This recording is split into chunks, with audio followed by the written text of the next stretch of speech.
This is a journey through ghosted cities, places built for life, then suddenly left behind. From Pripyat, abandoned after nuclear disaster, to Varosha, sealed by war. From the frozen Soviet town of Pyramiden to Belchite, preserved as a scar of civil conflict, and Kayaköy, emptied by forced displacement. These are not ancient ruins, they are modern worlds interrupted. Streets still wait, buildings still stand, and silence tells the story of what happens when entire cities are forced to disappear. These are the ghosted places of our world, and they still remember us.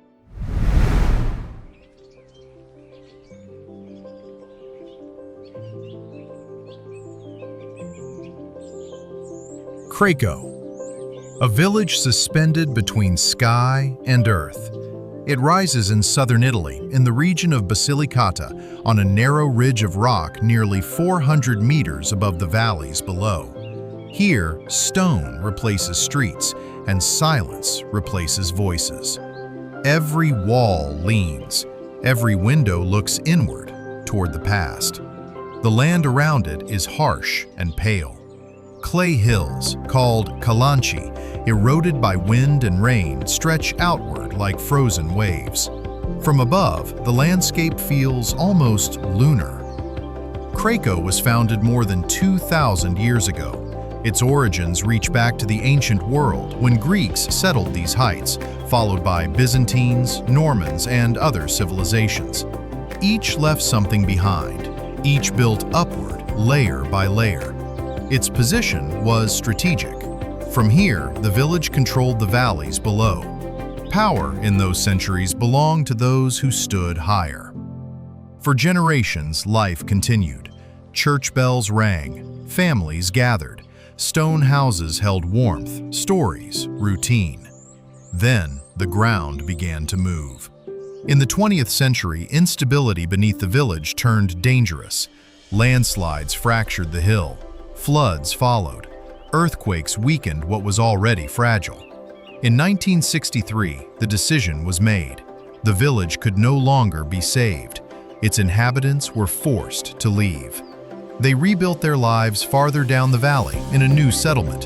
The old Carco was left behind. Doors closed. Time stopped. Today, Carco stands abandoned, inaccessible without permission, visited only with specialized guides who protect both the site and its memory. Walking through its ruins is not a simple visit. It is an encounter with absence, with history interrupted. Carco has become a place of fascination, a setting for international cinema, chosen for its raw beauty and unsettling calm. A village that no longer lives, yet refuses to disappear. And as the wind moves through broken streets, one thing becomes clear. Carco is not empty. It is listening.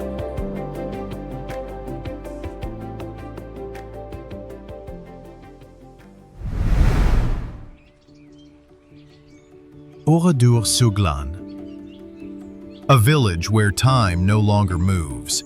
It stands in western France, in the quiet countryside of Nouvelle-Aquitaine, not far from the city of Limoges.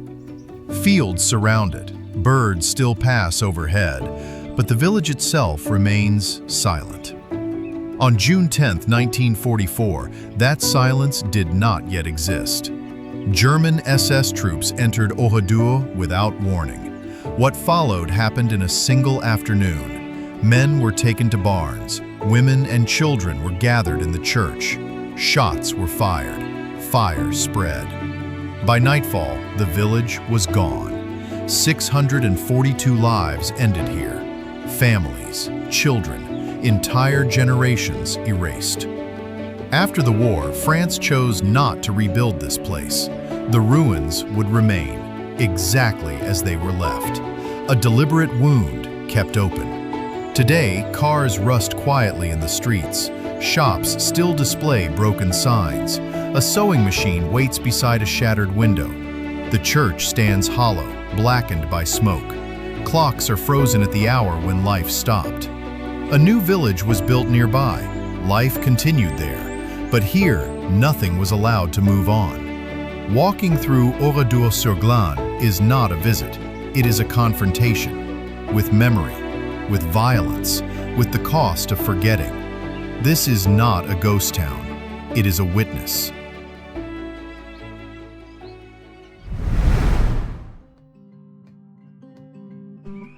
Kayaköy, a village of empty houses and unanswered echoes.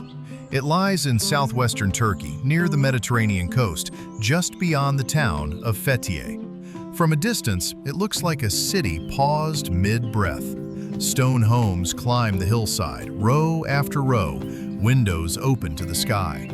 This place was once called Levisi, and it was alive. For centuries, Greek Orthodox families lived here alongside Muslim communities in the surrounding region. They farmed the land, they traded, they worshipped. Church bells once echoed across these hills.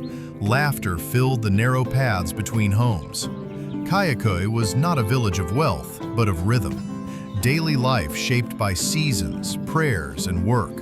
Stone houses built close together as if to share warmth, as if to protect one another. Then, history intervened.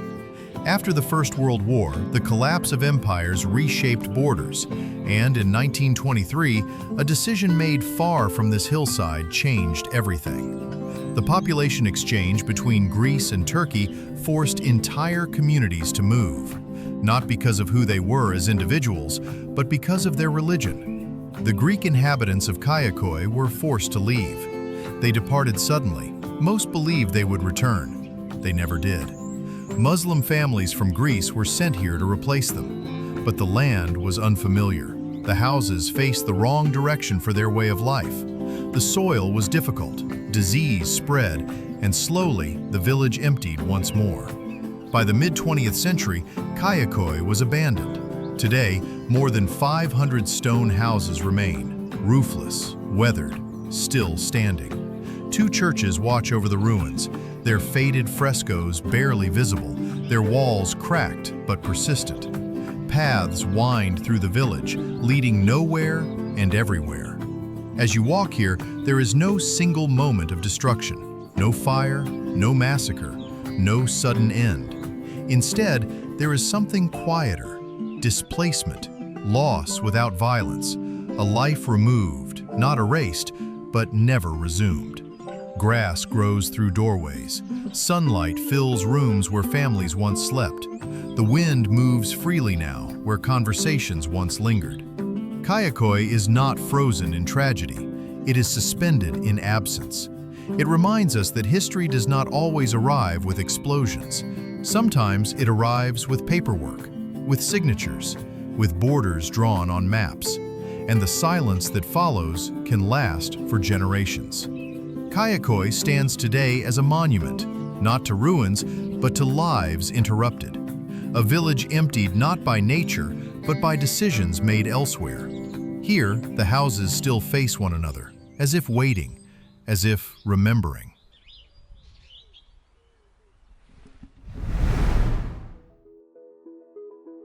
Belchite. A town where echoes outnumber voices. It stands in northeastern Spain, in the region of Aragon, not far from Zaragoza.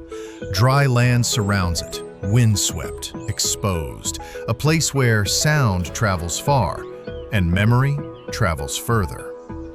Before the ruins, Belchite was ordinary. Churches rang their bells, shops opened each morning, families filled narrow streets with routine and noise. Life unfolded slowly, as it had for centuries.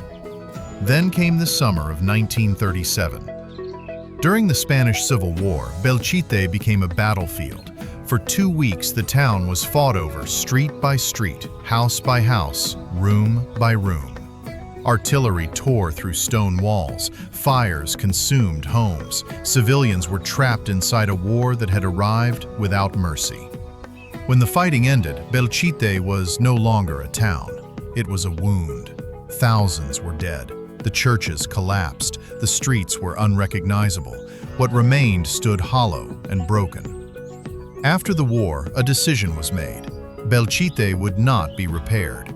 A new town would be built nearby, and the old one would stay exactly as it was. A monument, a warning, a symbol. Today, the ruins still rise from the ground. Bell towers without bells, homes without roofs, walls marked by bullets, still visible, still sharp. Nature has moved in slowly. Plants creep through cracks in the stone.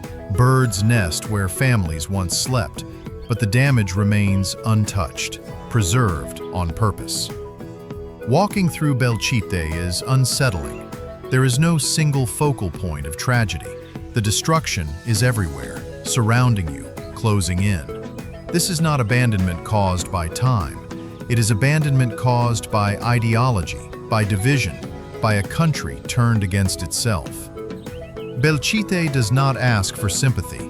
It does not explain. It simply stands.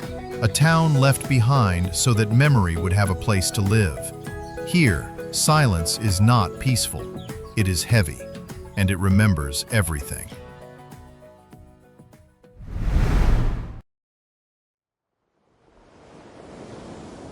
Varosha. A city sealed behind fences, a paradise stopped mid-summer.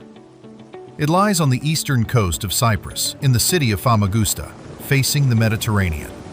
Once golden, once alive. In the 1960s and early 1970s, Varosha was the island's crown jewel. Luxury hotels lined the beach. Palm trees swayed above cafes and boutiques. Celebrities came here. Tourists filled the streets. The sea reflected neon lights and promise. This was the future, and it was happening fast. Then, in 1974, everything ended. War reached the city in a matter of days. During the Turkish invasion of Cyprus, the residents of Varosha fled. Families left homes unlocked, meals unfinished, cars parked where they last stopped. They believed they would return in a few days. The return never came. Varosha was sealed off by the military. No rebuilding, no recovery. No life allowed inside. For decades, the city remained frozen behind barbed wire. Hotels slowly collapsed. Balconies rusted. Curtains still hung in broken windows, moving only with the wind. Nature took over what humans abandoned. Trees grew through living rooms. Sand swallowed streets. The sea kept shining, indifferent. Just meters away, the rest of Famagusta lived on. But here, time refused to move forward. Varosha is not a ruin from ancient history. It is modern, recognizable, disturbingly recent. Walking past its fences feels like looking at a paused film. A reminder that cities don't always die slowly. Sometimes they are simply turned off. Varosha stands today as a symbol of division, of unresolved conflict, of lives interrupted not by disaster, but by politics and borders. This is not a ghost town in decay. It is a city held hostage by time, and the silence it carries is still waiting for an ending.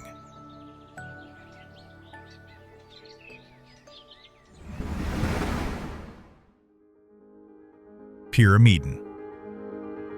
A town at the edge of the world, where silence is broken only by wind, ice, and the distant crack of a glacier. It lies far north, in the Arctic archipelago of Svalbard, under Norwegian sovereignty, just 1,000 kilometers from the North Pole. Here, the sun disappears for months, and when it returns, it never truly sets. Pyramiden was founded in the early 20th century, but its true life began later when the Soviet Union took control. This was not meant to be a temporary settlement. It was a statement. Coal lay beneath the frozen ground, and around it, the Soviets built a model town, not just for work, but for ideology. At its peak, more than 1,000 people lived here, miners, families, children. They came from across the USSR, drawn by high wages and the promise of a better life. Pyramiden had everything: a school, a hospital, a library filled with thousands of books, a cinema, a swimming pool, heated in the Arctic, even a cultural center with murals celebrating progress and unity. This was advertised as the northernmost city in the world where happiness was guaranteed. Life followed strict rhythms: work underground, community above it, sports, music, celebrations, all beneath the constant gaze of Lenin, whose statue still stands here today, the northernmost Lenin monument on Earth. But isolation has a cost. When the Soviet Union collapsed, the reason for Pyramiden's existence collapsed with it. Coal was no longer profitable, supply lines weakened, the future evaporated. In 1998, the decision was made. The town was abandoned, quickly, quietly. Residents left almost everything behind. Books remain open on shelves, shoes sit beneath beds, posters still hang on walls, promising a tomorrow that never came. Today, Pyramiden is preserved by cold. Unlike other ghost towns, it does not rot, it freezes. Wooden floors creak, windows stare outward, buildings remain eerily intact. Polar bears roam nearby, and visitors are warned. You are never truly alone here. Walking through Pyramiden feels unreal, a Soviet dream stranded in the Arctic, a place where ideology outlived its people. This is not a town reclaimed by nature, it is a town paused by history. And in the endless Arctic light, Pyramiden waits, perfectly preserved, perfectly silent, perfectly unfinished. Pripyat. A city built for the future, left behind in a single night. It lies in northern Ukraine, just a few kilometers from the Chernobyl nuclear power plant, surrounded by forests. Quiet now, too quiet. Pripyat was founded in 1970, young, modern, planned. It was created to house the plant's workers, engineers, technicians, families, the best of the Soviet Union's promise. Wide avenues, schools, hospitals, cafes, a Ferris wheel waiting to open for May Day celebrations. The average age here was just 26. This was a city looking forward. Then came April 26, 1986. In the early hours of the morning, a reactor exploded. Invisible, silent, deadly. Radiation spread through the air, but the city was not told. Life continued for hours. Children went to school. People walked their dogs. No alarms, no warnings, only the glow in the night sky. 36 hours later, evacuation orders arrived. Residents were told it was temporary, 3 days, maybe 4. They were told to take only essentials. They never came back. Pripyat was emptied in a matter of hours. Nearly 50,000 people gone. Apartments left as they were.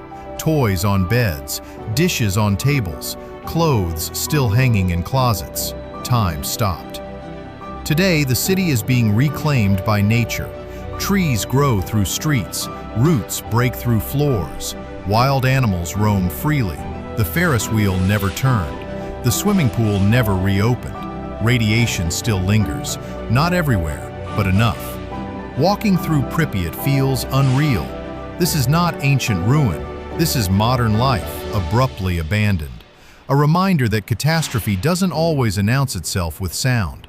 Pripyat is not just a ghost city. It is a warning, a monument to human ambition and to how quickly it can unravel. Here, silence isn't peaceful, it's radioactive.